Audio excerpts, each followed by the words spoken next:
کیا آپ نے سوچا ہے کہ اگر کل سائنسدان یہ اعلان کر دی کہ انسانوں کی تاریخ جو ہم نے کتابوں میں پڑھی ہے وہ مکمل نہیں ہے، کہ اس زمین پر کبھی ایک ایسی نسل بھی رہتی تھی جو نہ ہم صرف جیسے تھے بلکہ شاید ہم سے زیادہ طاقتور، زیادہ ذہین اور زیادہ ترقی یافتہ تھے؟ اور سب سے حیران کن بات یہ ہے اس نسل کا خون آج بھی لاکھوں انسانوں کے رگوں میں دوڑ رہا ہے، لیکن خود وہ نسل تاریخ کے صفحات سے غائب ہو چکی ہے۔ اور یہ سب کچھ شروع ہوا صرف ایک چھوٹی سی ہڈی سے۔ سال 2008 روس کے برفیلے علاقے سائبیریا میں الٹائی ماؤنٹین کے درمیان موجود ایک خاموش اور پراسرار غار ڈینیسووا، جہاں ماہرین آثار قدیمہ معمول کے مطابق کھدائی کر رہی ہے۔ یہ کوئی غیر معمولی دن نہیں تھا، ہر کسی کو یہی لگ رہا تھا کہ شاید یہاں سے چند عام پتھر، جانوروں کا ہڈیا یا پرانے انسانوں کا آثار ملے گی، لیکن قسمت نے ان کے لیے کچھ اور ہی لگ رکھا تھا۔ کھدائی کے دوران مٹی کے اندر سے ایک نہایت چھوٹا سا ہڈی کا ٹکڑا ملا، صرف ایک انگلی کی ہڈی، اتنی چھوٹی کہ شاید کوئی عام انسان اسے اہمیت بھی نہیں دیتا۔ پہلے پل سائنسدانوں نے سوچا کہ یہ نیاندرٹل انسان کے باقیات ہو گئی، کیونکہ اس سے پہلے بھی اس غار سے نیاندرٹل کے آثار مل چکے ہیں۔ لیکن جب اس ہڈی کو جدید لیبارٹری میں بھیجا گیا اور اس کے ڈی این اے کی جانچ شروع ہوئی تو چند ہفتوں بعد آنے والی رپورٹ نے پوری سائنسی دنیا میں ہلچل مچا دی، کیونکہ یہ ڈی این اے کسی نیاندرٹل کا نہیں تھا۔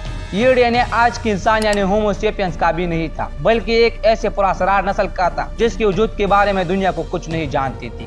ایسا لگ رہا تھا جیسے تاریخ کی کتابوں کا ایک پورا باب کہیں گم ہو گیا ہو۔ ایک نئی انسانی نسل جو ہزاروں سال پہلے ہمارے ساتھ اسی زمین پر زندہ تھی، سانس لیتی تھی، شکار کرتی تھی اور شاید اپنے ایک الگ تہذیب بھی رکھتی تھی۔ اسی غار کے نام پر اس پراسرار نسل کو ڈینوسورن کہا گیا۔ یہ خبر جیسے ہی دنیا کے سامنے آئی، سائنسدان حیرت میں ڈوب گئی، کیونکہ اس دریافت نے انسانی ارتقاء کے پورے نقشے کو بدل کر رکھ دیا۔ اب تک ہمیں بتایا جاتا تھا کہ قدیم دنیا میں صرف دو بڑی انسانی نسلیں تھیں، ایک ہم یعنی ہومو سیپینس اور دوسری نیاندرٹل، لیکن اب اچانک ایک تیسری نسل سامنے آ چکی تھی، ایک ایسی نسل جس کا کوئی ذکر تاریخ میں موجود نہیں تھا، نہ کوئی بادشاہ، نہ کوئی جنگ، نہ کوئی تحریر، اور نہ ان کے سینکڑوں ڈانچ، صرف چند ہڈیاں اور ان کے اندر چھپا ہوا ایک حیران کن راز۔ لیکن اصل چونکا دینے والی بات ابھی باقی، کیونکہ سائنسدانوں نے جب اس ڈی این اے کا موازنہ دنیا کے مختلف انسانوں کے ڈی این اے سے کیا تو انہیں ایک ایسا انکشاف ملا جس نے ہر کسی کو خاموش کر دیا۔ آج بھی تبت، منگولیا اور آسٹریلیا کے لاکھوں لوگوں کے جسم میں ایک دم شدہ نسل کا ڈی این اے زندہ ہے،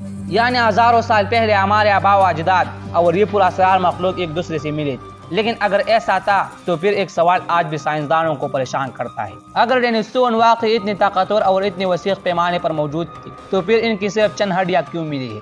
آخر ان کے شہر کہاں گئی، ان کی تہذیب کہاں گئی، اور کیا واقعی وہ مکمل طور پر ختم ہو گئی یا پھر ان کی کہانی ابھی ختم نہیں ہوئی؟ اور شاید یہ پوری کہانی صرف ایک چھوٹی سی انگلی کی ہڈی کی نہیں تھی، بلکہ ایک ایسی دنیا کی تھی جو کبھی ہماری دنیا کے ساتھ موجود تھی اور پھر اچانک تاریخ کے اندھیروں میں گم ہو گئی۔ آج ہمارے پاس ان کے وجود کی ثبوت کے طور پر صرف چند ہڈیاں، چند دانت اور ان کے ڈی این اے کے نشانات موجود ہیں، لیکن سوال یہ ہے اگر ایک پوری نسل جو ہم سے زیادہ مضبوط اور شاید زیادہ ترقی یافتہ تھی واقعی اس زمین پر موجود تھی تو پھر اس کے شہر کہاں ہے، اس کے راز کہاں ہے، اور کیا واقعی وہ ہمیشہ کے لیے ختم ہو گئی یا پھر زمین کی نیچے پر پانی، پہاڑوں کے اندر، یا کسی ایسی جگہ جہاں انسان ابھی تک نہیں پہنچ سکا؟ ان کا کھوئی ہوئی دنیا کے آثار آج بھی ہمارے انتظار میں ہے، کیونکہ تاریخ ہمیں صرف وہی بتاتی ہے جو بچ جاتی ہے، لیکن جو مٹ جاتی ہے وہ اکثر سب سے بڑا راز بن جاتا ہے۔ اور شاید انسانی تاریخ کے سب سے بڑا دریافت ابھی ہونا باقی ہے، شاید ہم ابھی تک اپنی ہی کہانی کا پورا سچ نہیں جانتی۔ اب کا خیال کیا ہے؟ کیا ڈینوسورن واقعی ایک گمشدہ سپر سیولائزیشن تھی یا یہ سب محض ایک اتفاق اور قدرتی ارتقاء کا حصہ تھا؟ اپنا رائے کمنٹ میں ضرور بتائیں،